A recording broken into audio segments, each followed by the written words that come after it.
माणुसकी, कामाचा ध्यास आणि प्रशासनावर असलेली ठाम पकड यासाठी ओळखले जाणारे ज्येष्ठ नेते स्वर्गवासी अजितदादा पवार यांच्या निधनाने राज्याच्या राजकारणात मोठी पोकळी निर्माण झाली आहे. ग्रामीण मातेशी नाळ जोडलेला, विकासाभिमुख आणि प्रशासनावर प्रभावी नियंत्रण ठेवणारा असा नेता पुन्हा होणे कठीण आहे. त्यांच्या विचारांवर व कार्यमार्गावर चालणे हीच खरी श्रद्धांजली ठरेल असा सूर सर्वपक्षीय श्रद्धांजली सभेत मान्यवरांनी व्यक्त केलाय.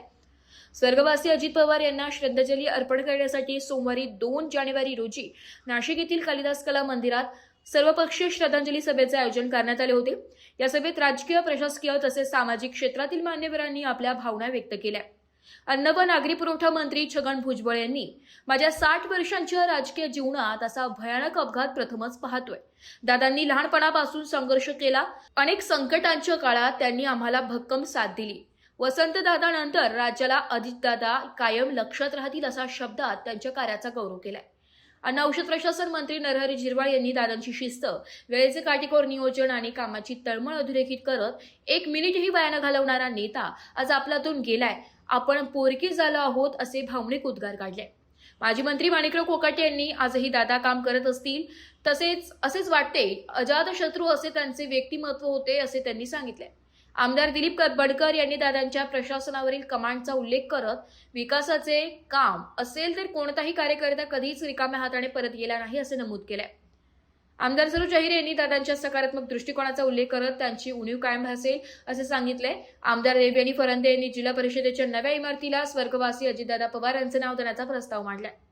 विभागीय आयुक्त प्रवीण गेडाम यांनी राजकीय, प्रशासनिक मतभेद असले तरी दादांनी नेहमी प्रशासकीय अधिकाऱ्यांना समजून घेतले असे सांगत त्यांच्या प्रशासनाशी असलेल्या समन्वयाची आठवण करून दिली आहे. पोलीस आयुक्त संदीप कर्णिक यांनी पहिल्याच भेटीत दादांनी आपुलकीने वागल्याचा प्रसंग सांगितलाय. सिंहस्थ कुंभमेळा प्राधिकरणाचे आयुक्त शेखर सिंग यांनी दादांच्या कामातील बारकावे आणि शिस्तवर प्रकाश टाकलाय.